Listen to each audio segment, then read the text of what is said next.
Chers auditeurs, bonjour, je suis Afida Chader et je suis heureuse de vous retrouver dans ma chronique littéraire et poétique, livre ouvert, vers telle la poésie.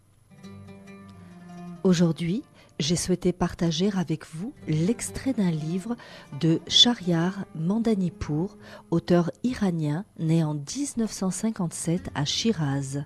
Son livre a pour titre « En censurant un roman d'amour iranien ».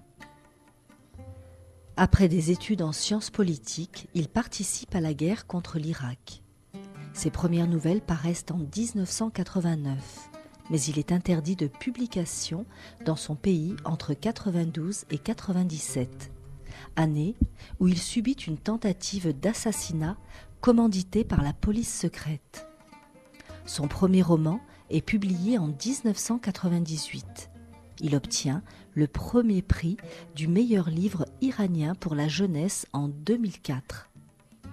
En butte à la censure, il émigre aux États-Unis en 2006 où il enseigne à Harvard.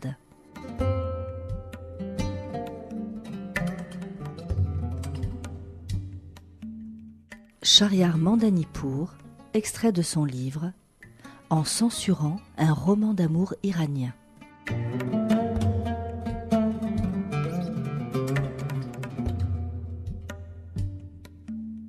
Si cette lettre n'a pour toi aucune valeur, en tout cas, chéris ce livre. Pour fuir notre hypocrisie, son auteur avait gagné Paris, où il s'est suicidé.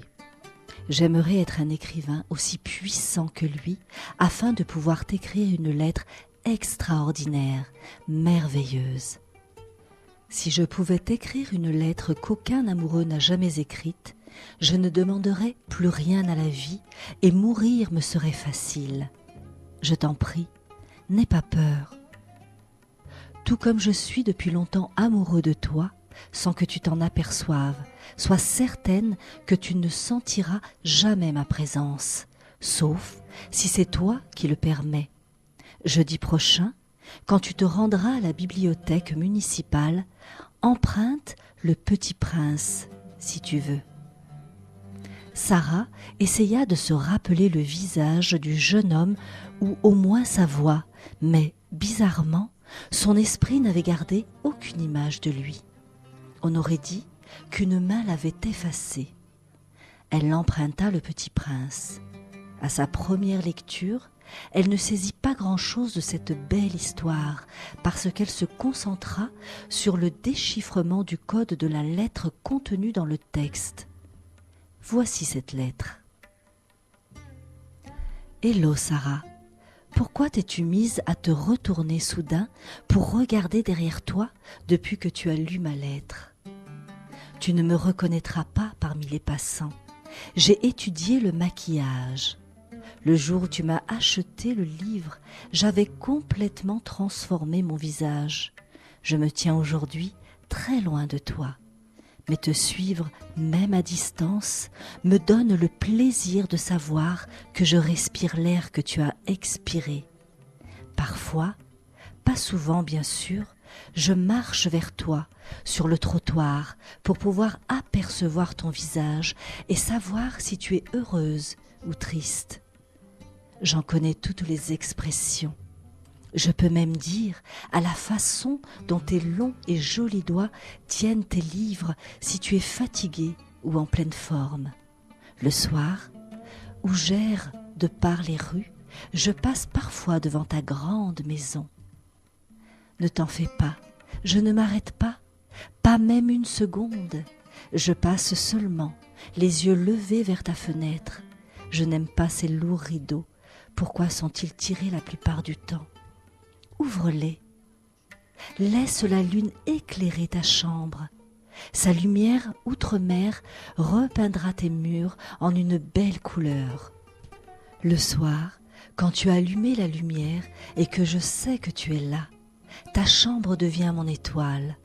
Mais pour moi, elle est différente de toutes les étoiles du ciel, parce que j'ai là une rose rouge qui, à mes yeux, diffère de toutes les autres roses rouges du monde, et je lui souhaite de tout mon cœur d'être heureuse.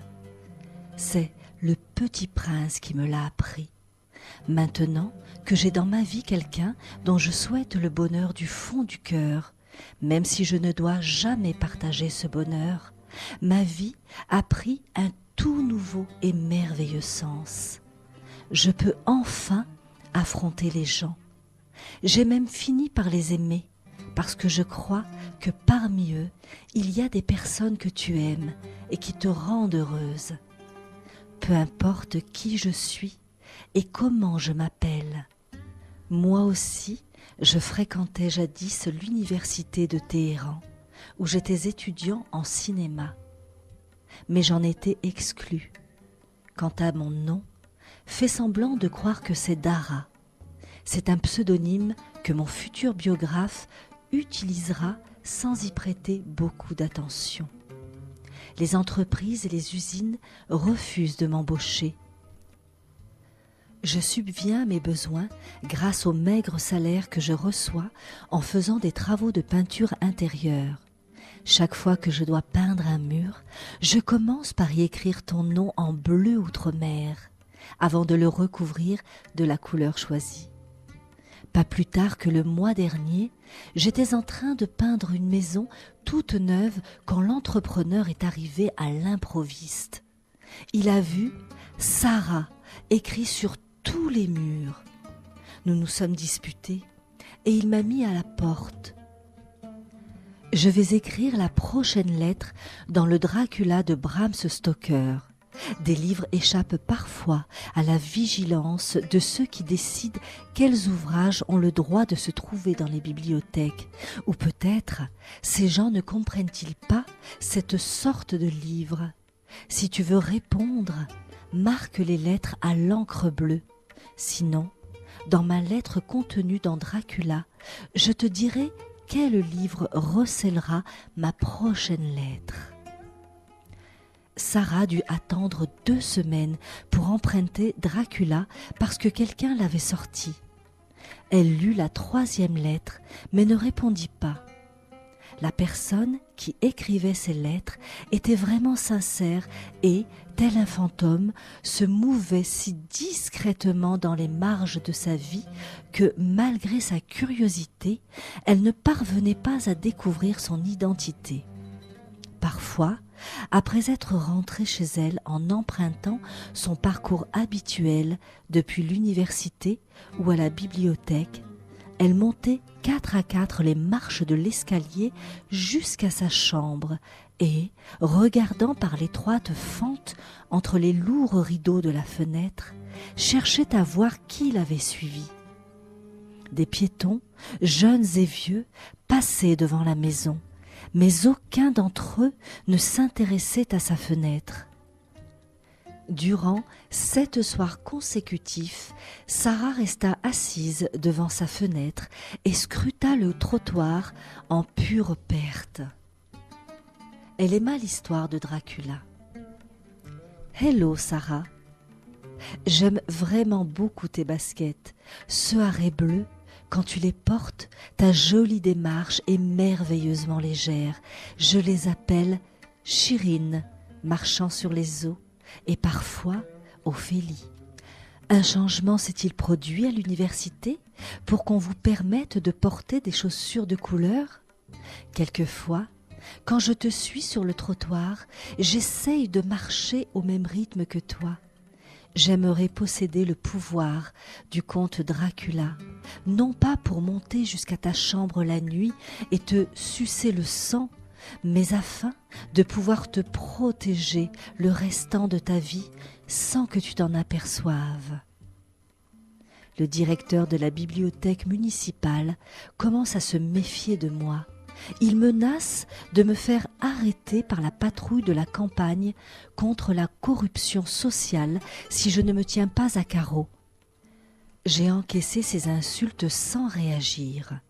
Même si je bouillais de rage, j'ai réussi à m'excuser. Si j'avais été Dracula, j'aurais bu son sang. Aussi, désormais, quand tu quittes la bibliothèque, j'attends quelques instants et puis je cours pour te rattraper près de chez toi.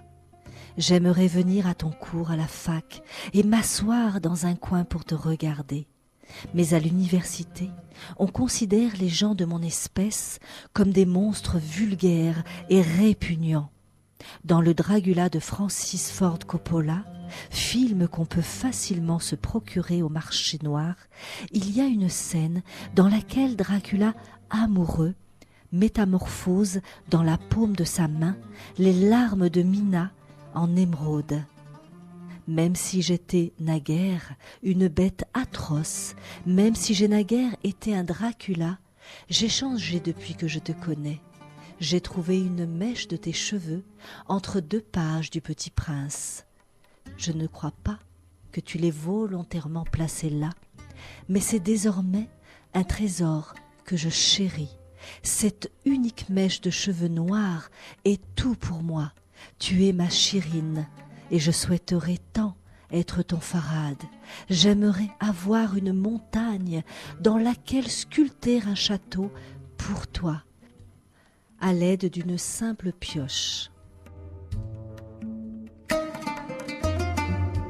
Shahryar Mandanipur, en censurant un roman d'amour iranien.